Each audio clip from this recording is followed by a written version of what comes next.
നമസ്കാരം. ഇൻഫർമേഷൻ മീഡിയയുടെ പുതിയൊരു വീഡിയോസിലേക്ക് എല്ലാ കൂട്ടുകാർക്കും ഒരിക്കൽ കൂടി സ്വാഗതം. പെൻഷനുമായി ബന്ധപ്പെട്ട വളരെ സുപ്രധാനമായിട്ടുള്ള അറിയിപ്പുമായിട്ടാണ് ഇൻഫർമേഷൻ വീഡിയോസ് വന്നിട്ടുള്ളത്. മെയ് മാസത്തിലെ പെൻഷനായ 3200 രൂപ ഇന്നലെ അക്കൗണ്ടിൽ എത്തുമെന്നാണ് നമ്മൾ അറിയിച്ചിരുന്നത്.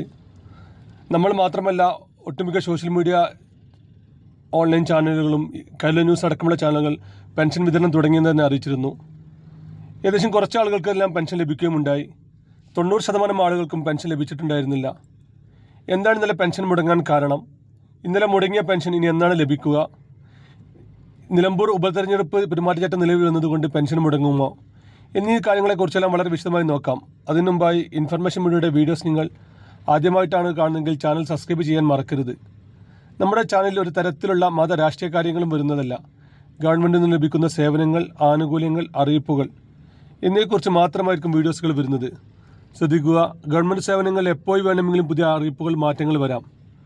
അതുകൊണ്ട് തന്നെ ഏറ്റവും പുതിയ അറിയിപ്പുകൾ ലഭിക്കാൻ ചാനൽ സബ്സ്ക്രൈബ് ചെയ്ത് മറ്റു കൂട്ടുകാരിലേക്ക് ഷെയർ ചെയ്ത് കൊടുക്കുക. ഇന്നലെ നമ്മളെല്ലാവരും കാത്തിരുന്നതിൽ പോലെ തന്നെ പെൻഷൻ വിതരണം തുടങ്ങിയിരുന്നെങ്കിലും പിന്നീട് അത് പെട്ടെന്ന് തന്നെ നിർത്തിവെക്കുകയാണ് ഉണ്ടായത്. പെൻഷൻ വിതരണത്തിലെ സോഫ്റ്റ്വെയറുകളിൽ തകരാർ സംഭവിച്ചത് കൊണ്ടാണ് ഇന്നലെ പെൻഷൻ പെട്ടെന്ന് തന്നെ നിർത്തലാക്കിയതെന്നാണ് ഇപ്പോൾ അറിയാൻ സാധിക്കുന്നത്. പിന്നീട് അത് ശരിയാക്കാൻ ആ സമയങ്ങൾ സാധിക്കാത്തത് കൊണ്ട് തന്നെ ഇന്നലെ ശനി, ഇന്ന് ഞായറാഴ്ച ആയതുകൊണ്ട് തന്നെ നാളെ മുതലായിരിക്കും പെൻഷൻ വിതരണം വീണ്ടും തുടങ്ങുക.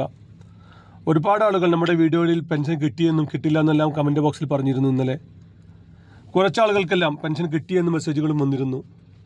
നമ്മുടെ ചാനൽ നടത്തിയ ഓൺലൈൻ വോട്ടെടുപ്പിൽ 80% ആളുകൾ പെൻഷൻ കിട്ടിയില്ല എന്നും 20% ആളുകൾ പെൻഷൻ കിട്ടിയെന്നുമാണ് അറിയിച്ചത്. പെൻഷൻ വിതരണം തുടങ്ങി കുറച്ച് കഴിഞ്ഞപ്പോഴാണ് ഈ ഒരു ഓൺലൈൻ സോഫ്റ്റ്വെയറിലെ പ്രശ്നം ശ്രദ്ധയിൽപ്പെട്ടത്.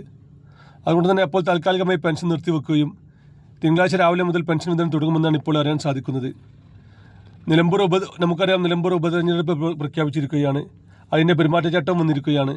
പക്ഷേ ഇത് മുൻകൂട്ടി നിശ്ചയിച്ച പെൻഷനായതുകൊണ്ടും മുൻകൂട്ടി ഇതിന് എല്ലാ കാര്യങ്ങളും തീർത്തതുകൊണ്ടും തന്നെ ഈ ഒരു പെൻഷൻ വിതരണത്തിന് പെരുമാറ്റച്ചട്ടം പ്രശ്നമാകില്ല. അതുപോലെ തന്നെ ഇപ്പോൾ കഴിഞ്ഞ ഒരു വർഷത്തോളമായി കറക്റ്റായി തന്നെ പെൻഷൻ ലഭിക്കുന്നുണ്ട്. അതുകൊണ്ട് തന്നെ എല്ലാ മാസവും നൽകുന്ന സംഭവമായതുകൊണ്ട് തന്നെ പെൻഷൻ വിതരണത്തിൽ ഒരു തരത്തിലും ഉപതെരഞ്ഞെടുപ്പ് ബാധിക്കുകയില്ല. ഇന്നലെ ഒരുപാട് ആളുകൾ കാത്തിരുന്നു, പെൻഷൻ ഇന്ന് വരുമെന്നുള്ളതിൽ കാത്തിരുന്നിരുന്നു. ഇങ്ങനെ ചെറിയ സാങ്കേതിക പ്രശ്നങ്ങൾ കൊണ്ട് മാത്രമാണ് ഇന്നലെ പെൻഷൻ വരാത്തത്. വേറൊന്നും പ്രത്യേകിച്ച് കാരണമില്ല. കറക്റ്റായി പെൻഷൻ മസ്റ്ററിംഗ് പൂർത്തിയാക്കിയ, സർക്കാർ പറയുന്ന എല്ലാ കാര്യങ്ങളും കറക്റ്റായി ചെയ്ത ആളുകൾക്ക് തിങ്കളാഴ്ച രാവിലെ തന്നെ പെൻഷൻ വിതരണം തുടങ്ങുമെന്നാണ് ഇപ്പോൾ അറിയാൻ സാധിക്കുന്നത്. ഇതുപോലത്തെ ഇൻഫോർമേറ്റീവ് വീഡിയോ ലഭിക്കാൻ ചാനൽ സബ്സ്ക്രൈബ് ചെയ്ത് മറ്റു കൂട്ടുകാരിലേക്ക് ഷെയർ ചെയ്ത് കൊടുക്കുക. നമുക്കൊരു പുതിയ വീഡിയോസുമായി കാണാം. അതുവരേക്കും എല്ലാ കൂട്ടുകാർക്കും നന്ദി, നമസ്കാരം.